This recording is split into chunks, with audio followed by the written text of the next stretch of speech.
sir हेॾो मां ईअं पाणी वाली सर बहरो पाणी वाली सर बहरो जरे तेरे तेरी जी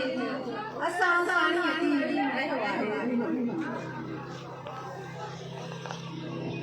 मां दान सभनी असां वटि अॼु छा प्रोग्राम में असां एकता जे ॾींहं जे हवाले सां पाण में गैदरिंग रखी आहे पाण में पेरेंट्स उस्ताद ऐं शागिर्द जो जेको सिलसिलो टुटंदो पियो वञे उनखे जाॻाइण लाइ ऐं उनखे उन जेको रिश्तो जेको ख़तमु थींदो वञे उनखे वरी ॿीहर जाॻाइण लाइ असां हीउ प्रोग्राम रखियो आहे असां महिमान नवाज़ क़ौम आहियूं असां शाहूकार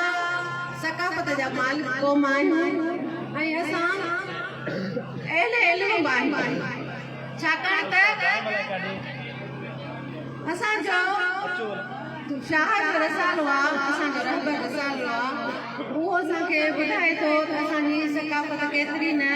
क़दीम आहे सो मूंखे त मंसूर चयो हाणे अचां पई त डिटेल में हिकिड़ो न ॻाल्हाइजो बसि मां तव्हां सभिनी महिमाननि जो शुक्रिया अदा कंदमि जंहिं असांखे असांजे सॾ खे मोट ॾिनी ऐं हिन प्रोग्राम में कई आया ऐं असांजा भाग भला थिया असांजे प्रोग्राम खे रौनक बख़्शियऊं हीउ प्रोग्राम असां सभिनी जो आहे असां सभिनी धरतीनि वासियुनि जो आहे असां पंहिंजा इंशाअल्लाह हीउ प्रोग्राम कंदा रहंदासीं असां ही ख़ुशीअ जा ॾिहाड़ा गॾिजी मिली करे बग़ैर नफ़रतनि जे क़बीलाई भेड़नि जे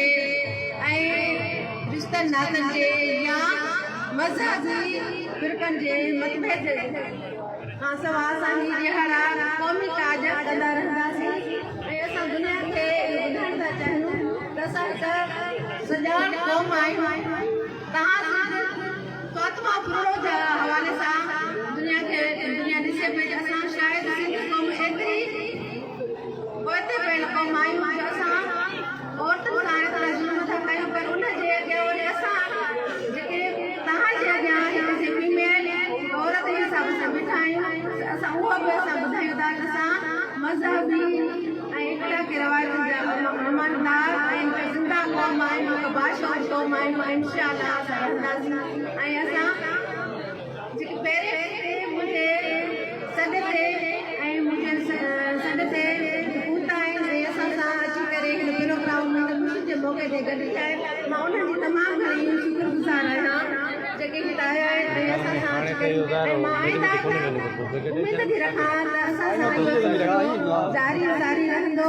ऐं असां इहो धरतीअ जा प्रोग्रामनि में इहे शयूं यार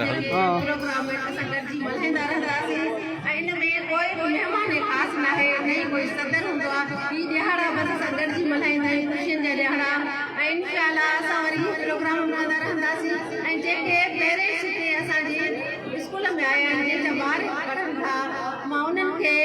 यकीन थी ॾियारियां त जेकॾहिं तव्हां डेली बेसिस ते रेगुलर ॿारनि खे टाइम ॾियो था ऐं इदारनि में मोकिलियो था ऐं जेके ॾींहुं तव्हां मज़दूर पेशा आहियो त इंशाअल्लाह जेकॾहिं हू रेगुलर रहनि था त पंहिंजी महिनत सां तव्हांजो नालो असांजो नालो रोशन कंदा सो महिरबानी करे पंहिंजे ॿारनि खे पंहिंजे बुलंद जहिड़े ॿारनि खे मुख़्तलिफ़ कमनि में हिन नंढी एज में तव्हां ज़ाया न कयो हुनजो वक़्तु ऐं असांजे इदारनि जी तरफ़ मोकिलियो हीअ इदारा तव्हांजा आहिनि तव्हां उन्हनि जा मालिक आहियो ऐं इंशाअल्लाह असांखे टैलेंटेड टीचर हुया आहिनि ऐं जेके असांखे कुझु अञा असांखे टीचर्स न हुया साइंस टीचर उहे बि असांखे हाणे इलाही सुठा टीचर्स आहिनि महिरबानी करियो या जेके अफोर्ड नथा कनि पर पैशन जे तरह सां प्राइवेट इदारनि में पंहिंजा ॿार मोकिलनि था उन्हनि सभिनी खे गुज़ारिश आहे त पंहिंजे इदारे जो मालिक कयो हिकु बहितरीनु टीचर बि आहिनि बहितरीनु माहौल आहे ऐं हर क़िस्म जी सहूलियत आहे ऐं असां कोशिशि कयूं पिया त अञा बि वधीक सहूलियत उन्हनि खे मुहैया करे ॾियूं सो महिरबानी करे पंहिंजे इदारनि जी तरफ़ अचो ऐं गवर्नमेंट जा इदारा तव्हांजे लाइ ऐं तव्हांजे ॿारनि जे फ्यूचर जे लाइ तव्हांजे ॿारनि जो फ्यूचर हिन इदारनि सां वाबस्ता आहे सो पंहिंजे इदारे जी तरफ़ अचो ऐं ॿारनि खे रेगुलर बेसिस ते मोकिलियो ऐं उन्हनि जो चेक एंड बैलेंस रखो यानी हीअ जेको असां सिलसिलो अॼु स्टार्ट कयो आहे शुरू कयो आहे त असां पंहिंजे वालिदेन खे ॿारनि जे वालिदेन खे असां पाण सां मिलायूं ऐं असां हिकु माहौल ठाहियूं त हू अची करे फ्रेंकली एज ए इन ते हिकु फीमेल लेडी वेठी आहे हुन सां अची करे हुनखे थोरो हिजाब थिए सो महिरबानी करे अचो कोई मसइलो हुजे असां सभु गॾु आहियूं असां सभु हिकु आहियूं ऐं हमेशह हिकु रहंदासीं ऐं असां गॾिजी मसइला हल कंदासीं इंशाअल्लाह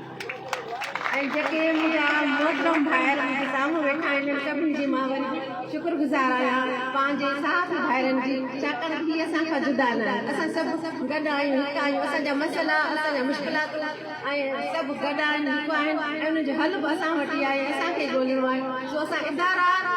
जेकॾहिं असां पंहिंजे इदारनि में ॿार मोकिलींदासीं पढ़ंदा इल्म जे ज़ेवर सां मालामाल थींदा इल्मु हासिलु कंदा त असांजा मसइला हल थींदा सो महिरबानी करे इदारनि जी तरफ़ अचो इदारनि जी मालिक महिरबानी